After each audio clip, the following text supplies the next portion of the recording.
Hello mga Kasan-Lifers! Before anything else, let me introduce myself. I am Laika Placido, Unit Manager of Tiger Treasure.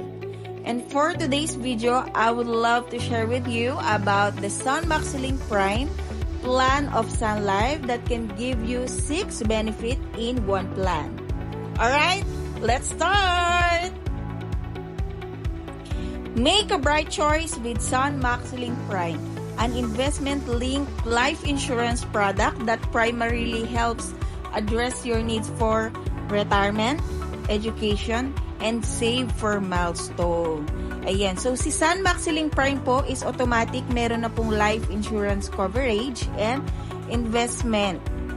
Pero yung investment po natin dito is gagamitin natin siyang savings po natin dito sa plan. Hindi po siya literal na investment. Kung hindi, mas maganda po siya gamitin natin for savings. Ayan. So, ano nga ba yung meron dito kay Sun Max Link Prime? Of course,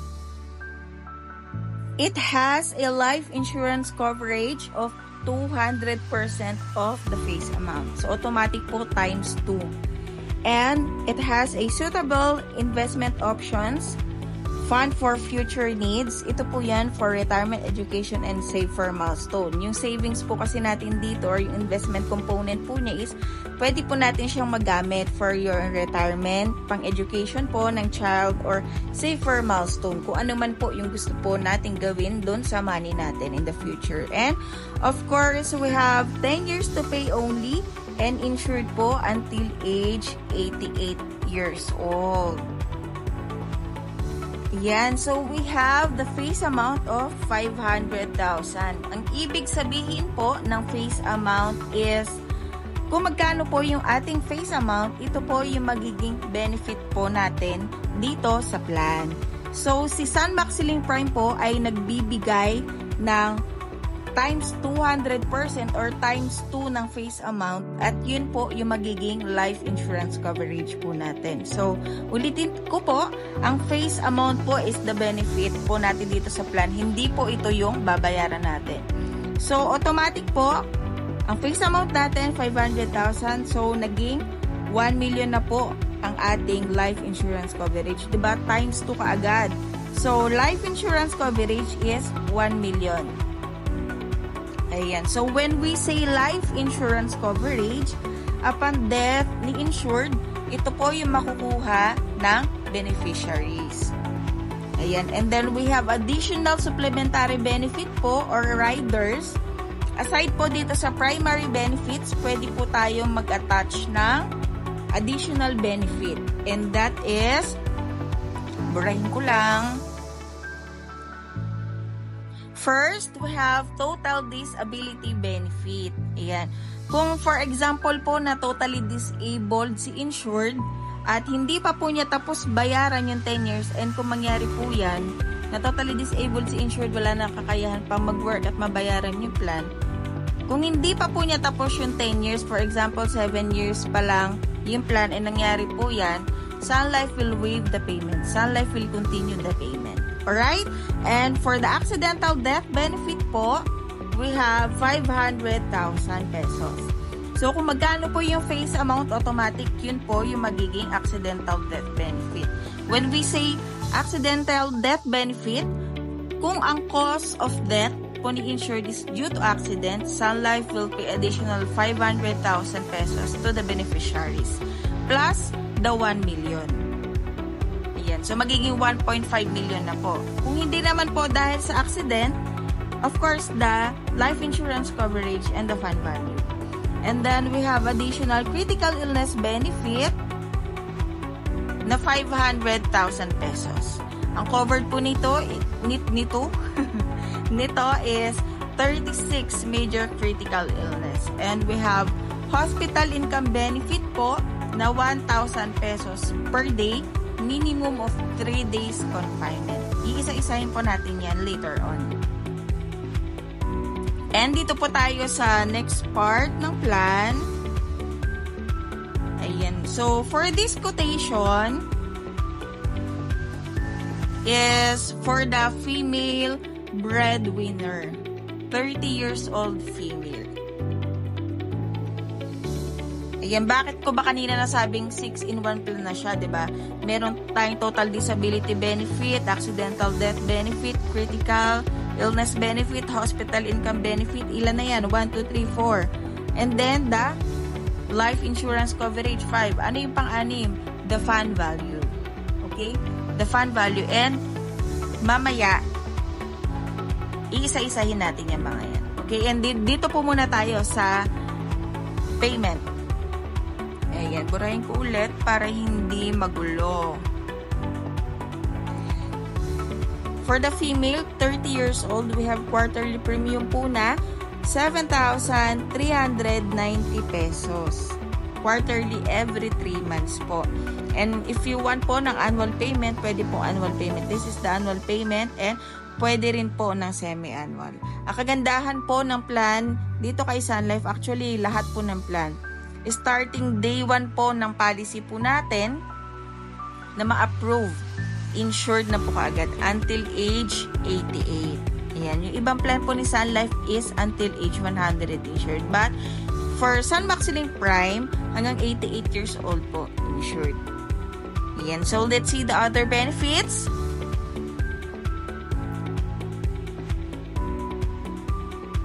For the critical illness benefit, and ito po yung 36 major critical illness. Diba, nasabi ko po kanina na 36 major critical illness. And ang coverage po natin dito is 500,000. Yung coverage po ni female breadwinner, 30 years old, dito po sa plan po niya is 500,000 for the critical illness benefit. And activated lang po or pwede pong magamit yung itong critical illness benefit after 90 days po ng pagka-approve po ng plan po ninyo. Kung for example, today po na-approve yung plan po ninyo, so ngayong araw po na to, mag-i-start yung day 1. Okay? And critical illness benefit is until age 70 years old. So, kung magkakaroon po ng critical illness, si insured, kailangan po, nakalista po dito. Ayan, listed po dito. Kailangan pasok sa banga. Kung hindi po, kung wala po dito, hindi po makakaklaim ng critical illness. And may mga pagkakataon din po na Sun Life will not going to pay. Pagka ang mangyari is ito po, ayan, ABCD. So, first, critical illness diagnosed within 90 days from the issue date. Kung for example po na-diagnose ng critical illness pero wala pang 90 days, yun, hindi po makakaklaim nitong CIB. Kailangan po 91 days pataas. And any pre-existing condition po, kung for example, nung kumuha ng plan na may critical illness benefit or health insurance na kasama po sa plan, for example, si insured is meron na talagang critical illness and hindi po niya sinabi kay advisor. So, magkakaroon po tayo. Pwede pong ma-approve. Malaki po yung chance na ma-approve po yung plan.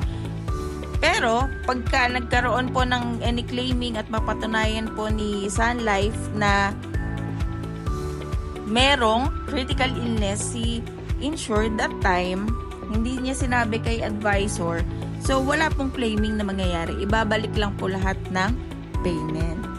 O, di ba natakot ka? Yun, sinasabi ko lang naman po kung ano po yung worst case scenario po na pwede mangyari. So, kung meron naman pong medical existing na condition, wag pong matakot. Wag pong matakot, okay? Kasi bahala naman na po si Sun Life magde-decide kung approve po or not. Actually, meron naman po ako mga client na meron pong existing medical condition and na-approve naman po sila. Wag lang po yung talagang mga critical illness na. Yan. So, kung healthy naman, syempre wala tayong paproblemahin dyan. Kaya wag kang matakot, be. Bigla ka namang kinabahan, di ba? Hindi, syempre, mas maganda maging transparent po tayo para wala pong problem in the future. Ayan. So, ayan, meron din tayong AIDS, HIV, and so on. Ayan. And, lagi po nating tatandaan, pag ang plan nyo po is merong rider na critical illness, yan, automatically po, renewable po siya every 5 years. And every 5 years po, nag-a-adjust yung kanyang payment. Tumataas po. Ayan. So, dito po, ito po yung premium schedule po natin ng critical illness benefit. So, makapapansin po natin yan, 1 to 5, 6 to 10, every 5 years, until age 70 years old. Kasi si mother po, dito sa proposal is 30 years old. So, wag kayong mag-alala. Yung critical illness benefit, kasama na po siya dun sa babayaran mo, dun sa 10 years. Ayan. So, dito po tayo sa 11 to 15th year po ng policy. If you want to continue the critical illness benefit after 10 years and so on, you will going to pay the critical illness benefit and the hospital income benefit only. Yan. Sila lang po yung babayaran ninyo. And the rest is stop na po. Hanggang 10 years lang po siya. Yun. So, ito naman po, kung gusto nyo pa siyang ituloy, kung hindi na, pwede nyo pong sabihin kay advisor na tatanggalin na tong benefit na to. Pero sayang naman, di ba? Kasi kung makikita po natin, 3,300 pesos ang babayaran mo for the 11 to 15th year ng policy. 11, 12, 13, 14, 15 po ng policy. Ito po is yung 3,300 na yan. Annual na po yan. Annual na yan, di ba? Murang-mura. Annual na yan. And then, so on po, 16 to 20 years. Ayan, 4,515 annual until age 70 years old. Ayan, syempre mas maganda po na meron po tayong protection kapag ka nangyari po ang critical illness benefit. Ayan, ang ating benefit po dito is 500,000. I'm not saying po na magkakaroon ng critical illness benefit si female 30 years old. Just in case lang naman, di ba? Kasi, kapag hindi mo magagamit ito, magiging ipon nyo po ito. And later on po, ipapakita ko po yun. So, mas maganda na po, maging sigurista ka na. Sa panahon ngayon, mas magandang maging sigurista ka na. Alright? And for the next benefit is we have hospital income benefit po na 1,000 pesos per day. Actually po si CIB at saka si HIB pwede pa po natin itong patasin kung gusto po natin. Ayan, and nasabi ko nga po kanina, si HIB or hospital income benefit is basta minimum 3 days of confinement result of injury or sickness. And kung si insured po is ma-ICU or intensive care unit, and then magkaroon po ng dread diseases, ito po. For example, na hospital and na ICU, tapos ito yung dread diseases. Just in case lang naman ulit na mangyari, diba? Sun Life will going to pay twice of the HIB. Kung mangyari itong A and B. Sun Life will going to pay twice. So, magiging 2,000 pesos na po siya per day. And ang kagandahan po ng meron tayong HIB is you have maximum 1,000 days. Diba? Doon ka na tumira. Doon pinatira bigla. Ayan. So, sinasabi ko lang po, ayan, meron po tayong 1,000 days po na consumable po dito sa ating HIB benefit. Sa madaling salita, meron po tayong 1 million pesos for the HIB benefit. And then, syempre, may mga pagkakataon din po na Sun Life will not going to pay for any benefit po. Pagka ang nangyari is, ayan, ABCD ulit. Yan, attempted suicide, war declared, abuse of drug and alcohol, attempting suicide, even pregnancy, childbirth, miscarriage, or abortion. Any complications po na related po dito, hindi po makaka-claim ng HIV. Kasi itong mga to po ay sinadya para ma-hospital. Okay? Yung mga natural lang po.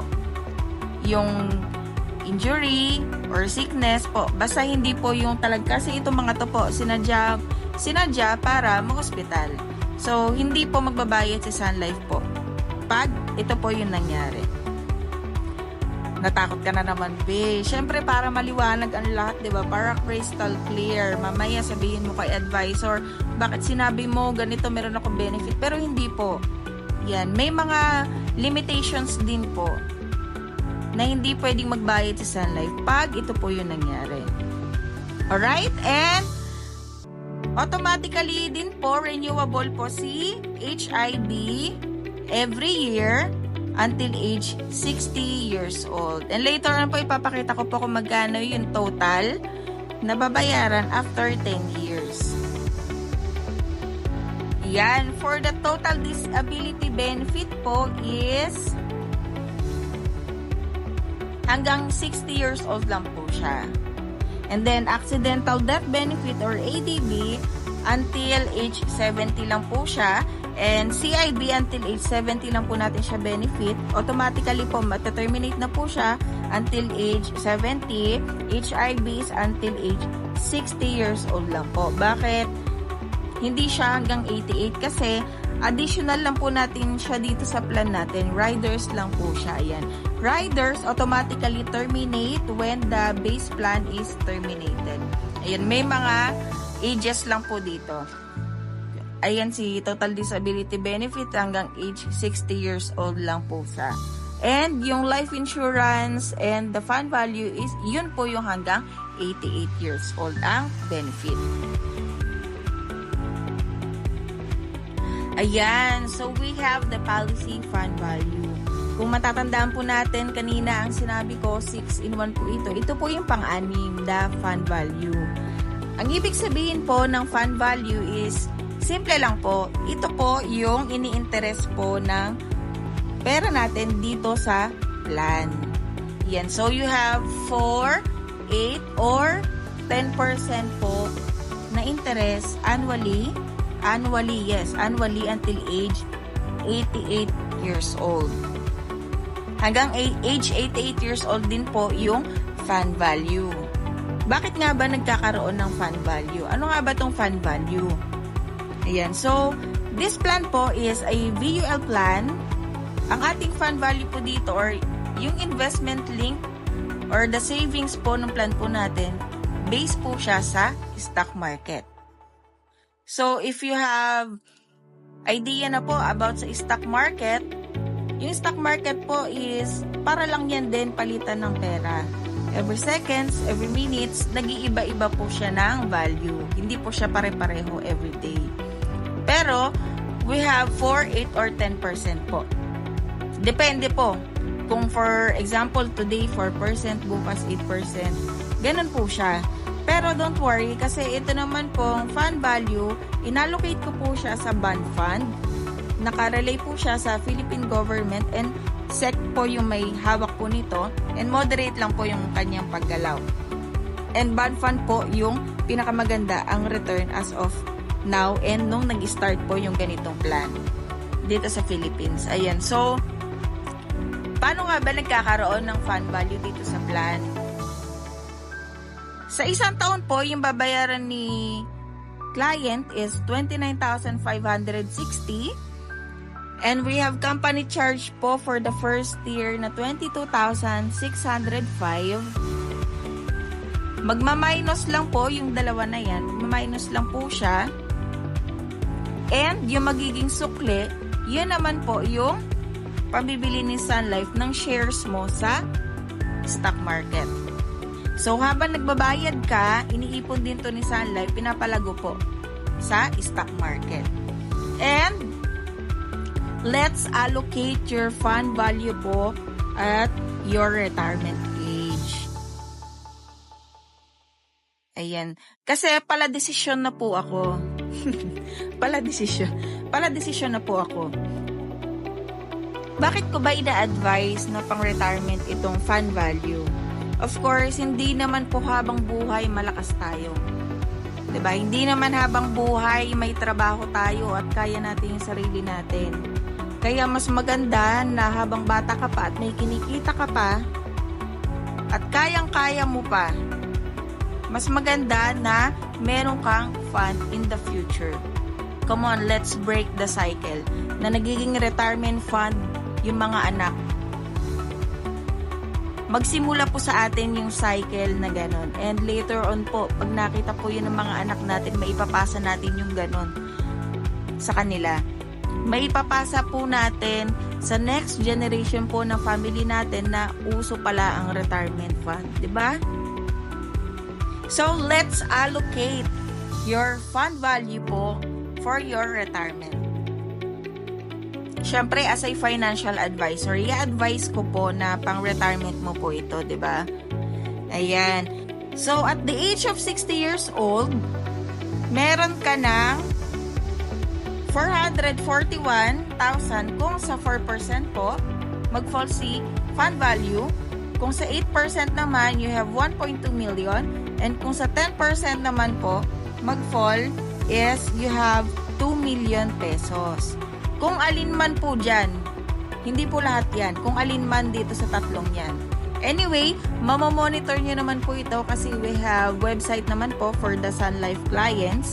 And we have mobile application po na downloadable po sa ating mga cellphone. Mamamonitor nyo po doon kung magkano na po yung fund value nyo po. So, let's allocate your fund value po dito sa retirement age mo. Kasi si fund value po is withdrawable.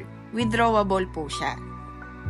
And meron po akong advice na percentage lang po ng fund value ang kukuhanin ninyo. Yan, ang advice ko po is 40% ng fund value ang pwede mong makuha. Ito pong 40% na to, pwedeng once, isang kuhanan, or unti-unti. Alright? Basta yung total po, 40%. Bakit ba 40% lang? Kasi po, kapag kinuha nyo po lahat ng fund value ninyo, kahit tapos na po kayo magbayad, basta na wala na po si fund value na zero na siya, yung plan po is mata-terminate na po. Automatically, mata-terminate na. Kaya po 40% lang po yung aking pinapa-withdraw para magtuloy-tuloy pa rin po yung insurance. Huwag po kayo mag-alala dun sa natitirang 60% kasi ganun lang po yan. Mag-grow din po yun. For example, tagaburahin ko ulit. Yan, for example, let's create a scenario. Diba? For example, ito, let's say yung butal lang, ayan, para madali makita. Yung butal po, yung kukuhanin natin dito sa plan. So, matitira na lang dito is 400,000, right? Yung 400,000 na yun na lang po ulit yung magiging capital mo dito sa fund value mo. Yun na lang ulit yung paiikutin niya. So, kaya 40% po yung pinawi-withdraw ko para tuloy-tuloy pa rin po siya.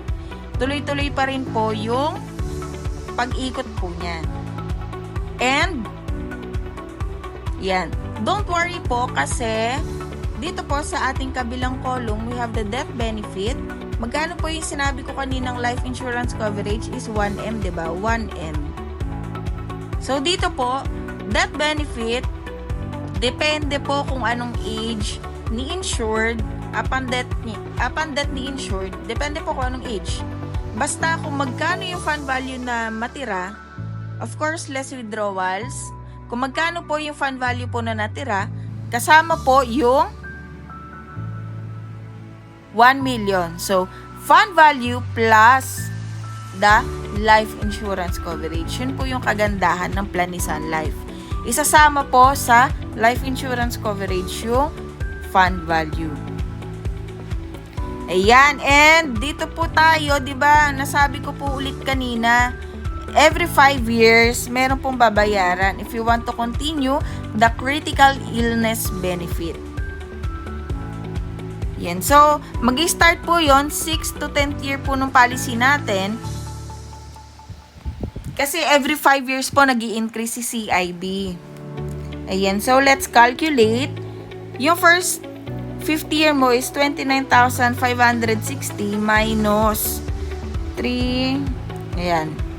Bali, mag-add ka lang naman ng 525 annually para dun po sa CIB benefit. Ayun. And then, kung gusto mo pang i-continue yung CIB benefit and the hospital income benefit after 10 years, so yan, 11 to 15th year, ito siya.